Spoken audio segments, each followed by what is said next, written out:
Fala, rapaziada, como é que vocês estão? Tranquilidade? Como é que vocês estão? Cheguei na área, beleza? Entre linhas, está na casa novamente, beleza? Demorei um tempinho, Copa do Mundo tá chegando, já garanti minha camisetinha também, porque tá ligado, né? Tem que torcer, tem que torcer. O Hexa vem, mano, o Hexa vem. A gente vai trocar uma ideia com o pessoal do Arena FC também, sobre umas teorias e umas especulações que a gente tem aqui. A rapaziada do chapéu de alumínio vai gostar bastante, tá ligado?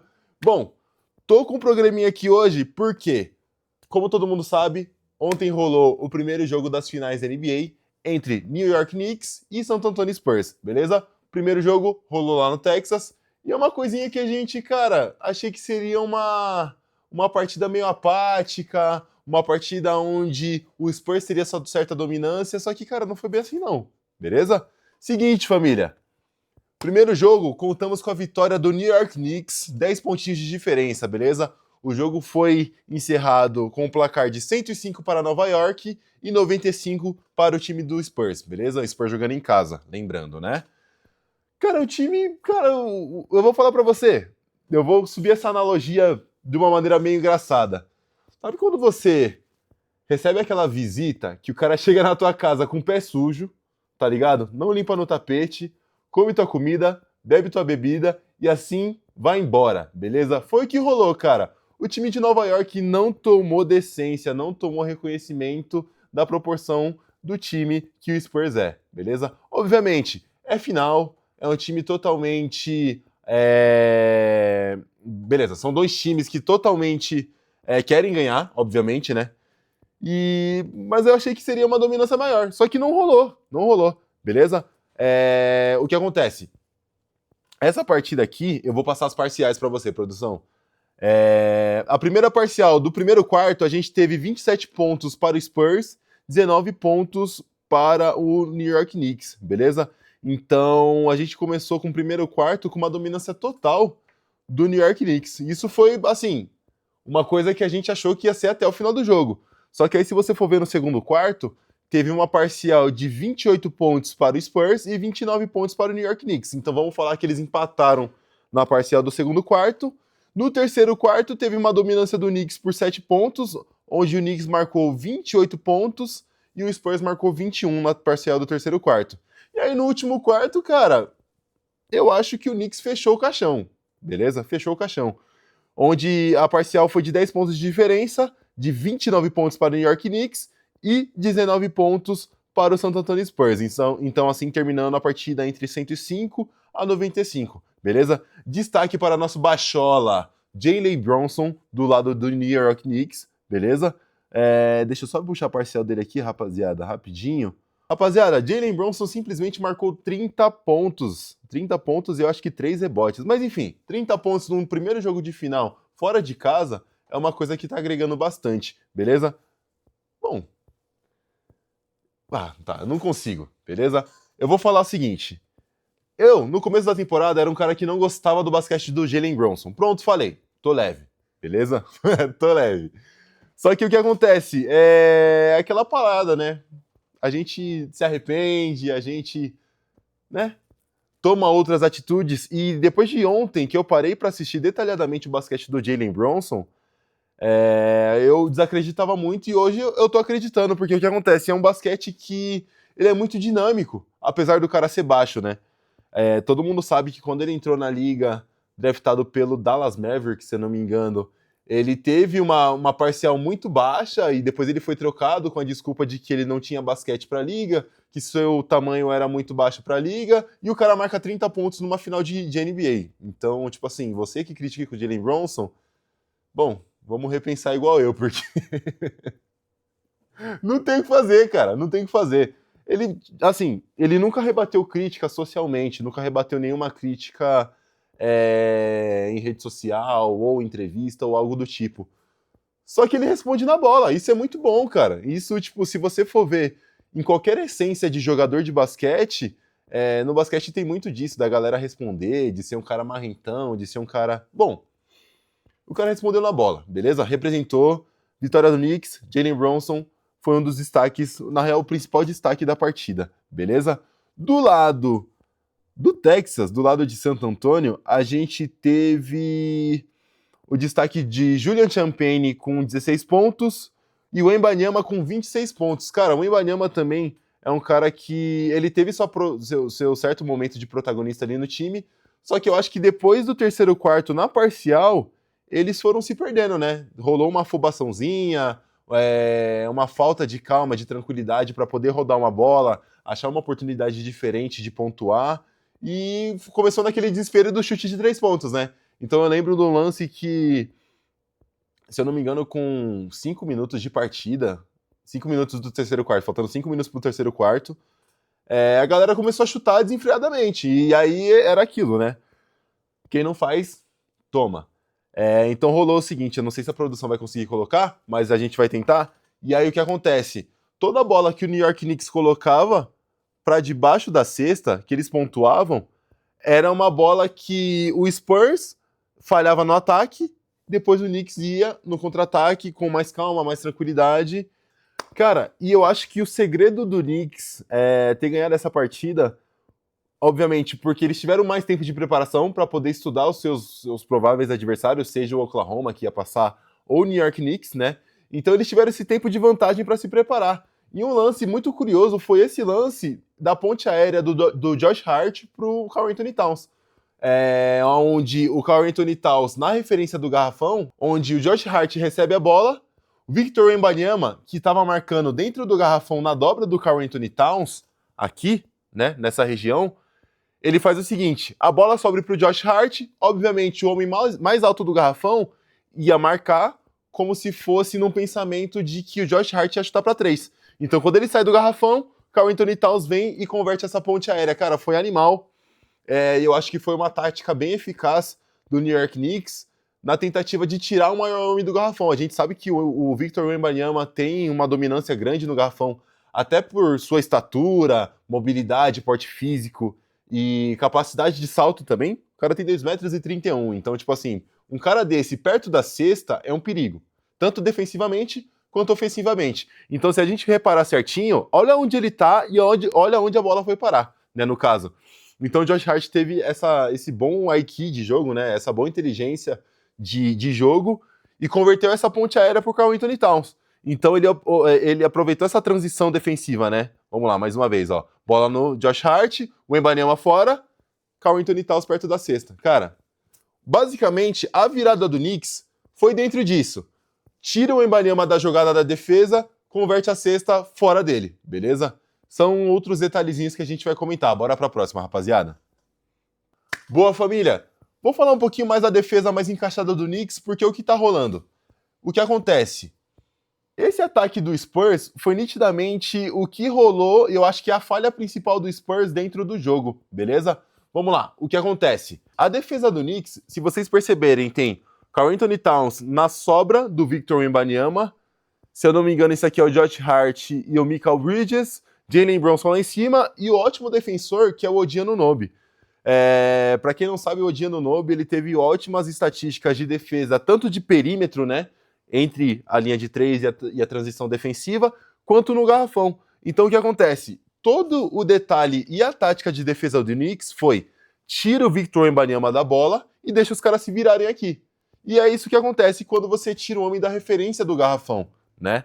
Tanto do garrafão quanto de fora da cesta, porque todo mundo sabe que o Wembanyama tem um poder de arremesso muito bom, só que eles estavam excluindo, porque o lado forte da bola estava em cima da jogada, ou seja, do lado esquerdo da quadra, né? Enquanto do lado direito fica o lado fraco da transição para esse passe do Victor Wembanyama. Eu acho, assim, eu não tô falando que eu seja um expert ou algo do tipo, mas, bom, qualquer um que seja leigo no basquete vai saber disso. Porque o que acontece?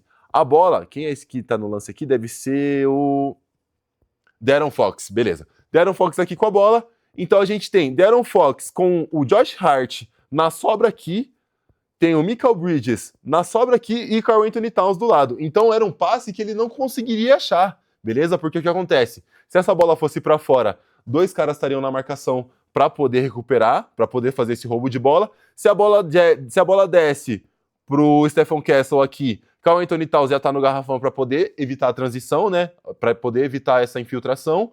ou esse passe ia ser interceptado pelo Mikal Bridges também. E outra, essa bola nunca ia ser cruzada por Victor Wembanyama aqui do lado. Nunca ia ser cruzada.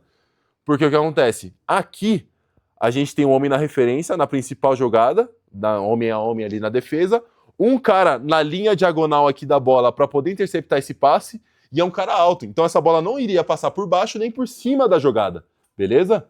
E outro cara aqui na região, que é o Stephen Castle, que estava atrás do Mikal Bridges. Então essa bola não ia chegar. Aí quando a gente for dar o play, pode dar o play, produção? Se a gente for ver, essa bola ele tentou arremessar. Beleza. A bola foi convertida com a cesta do Stephen Castle. Não tem problema nenhum. Só que aí se você for ver, o resumo da jogada era esse. Ele gira, vai arremessar, acaba errando um arremesso, de novo, olha lá. Transição, isso. O Wembanyama lá embaixo, ele vai tentar definir no 1 a 1, ó. Olha a força da defesa. Não tem o que fazer. Beleza, essa bola foi convertida. No segundo lance, a primeira instância, toda essa jogada poderia ser definida com um box out, ou seja, se esses jogadores que estiverem marcando fora do lance da bola aqui bloqueassem essa entrada do Stephen Castle, eles poderiam ter defendido de uma maneira bem melhor e convertido até um rebote defensivo, né? Então essa bola poderia ter convertido para um rebote defensivo, um contra-ataque do Knicks e provavelmente mais uma cesta convertida, como a gente viu o que rolou durante todo o entorno do jogo, beleza? Vamos lá para a próxima, rapaziada. Novamente, gente, outra tática defensiva do Knicks aqui. Se a gente for ver, o Victor Wembanyama não estava mais nessa jogada, ele foi substituído por Luke Cornet, que é um cara que tem um estilo de jogo parecido, né, com o do Victor Wembanyama, que é um cara mais alto também. E aí o que acontece? A gente tem o Julian Champagnie com a marcação individual do Jalen Brunson, o Shemet marcando De'Aaron Fox aqui, Josh Hart na sobra pro arremesso do Stephen Castle, Miles McBride marcando a troca aqui, um cara trocando aqui para poder girar o arremesso de 3. Então a defesa do Knicks estava totalmente encaixada ali. Então se a gente for dar o play, a gente vai perceber que o Julian Champagnie vai querer partir para 1 a 1, né, no confronto direto do Jalen Brunson, e aí ele vai sobrar com o quê? Jalen Brunson continua na marcação e tem a sobra defensiva do Karl-Anthony Towns. Então ele não tem opção de passe aqui, mas o McBride caiu aqui, mas não tem problema nenhum, né? Porque a jogada estava rolando, não teve falta, nenhuma coisa no lance. E aí o que acontece? Julian Champagnie vai tentar definir a jogada individualmente e toma esse toco do Karl-Anthony Towns, beleza?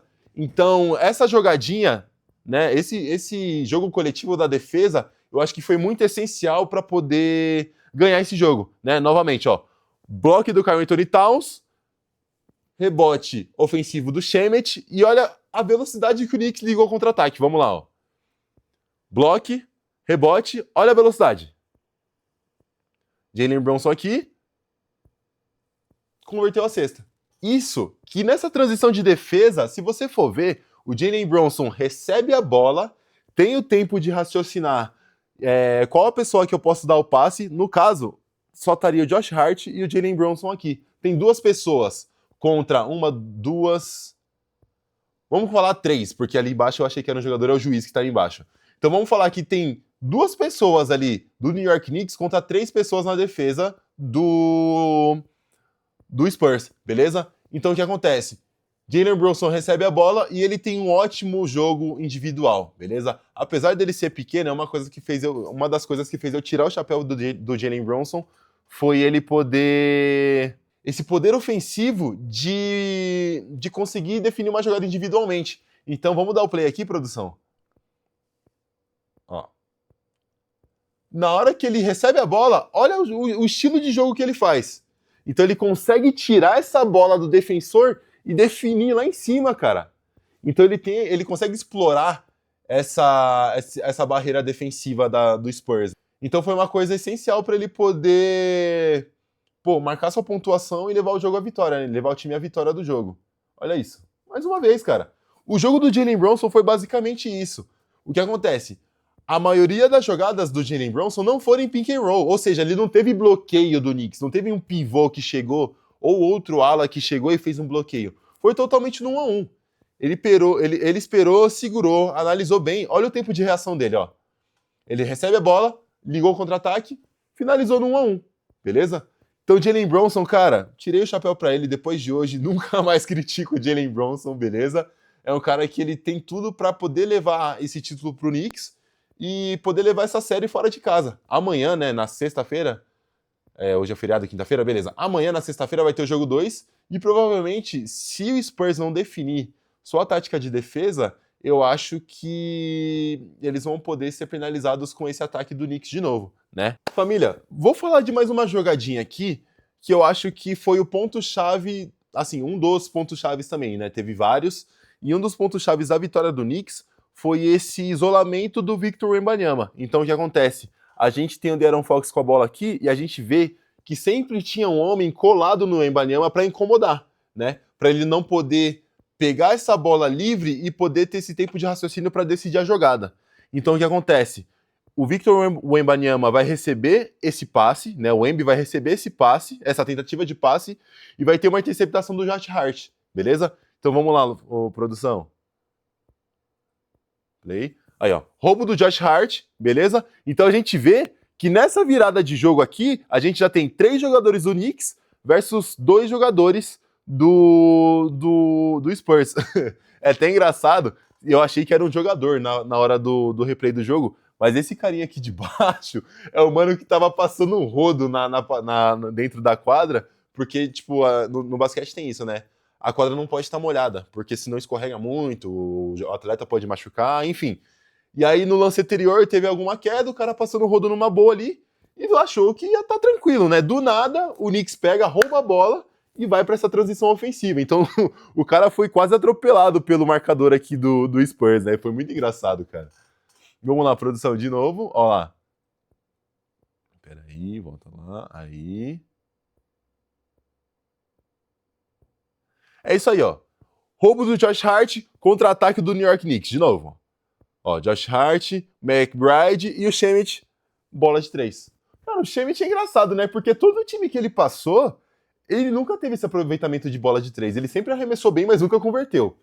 Eu acho que a equipe de arremesso do New York Knicks tá meio de parabéns aqui. Porque melhorar o aproveitamento de 3 pontos, principalmente de um atleta que ninguém insistiu nisso, cara, eu achei demais, achei legal. Porque ele foi decisivo, né? O Shemet teve um papel fundamental.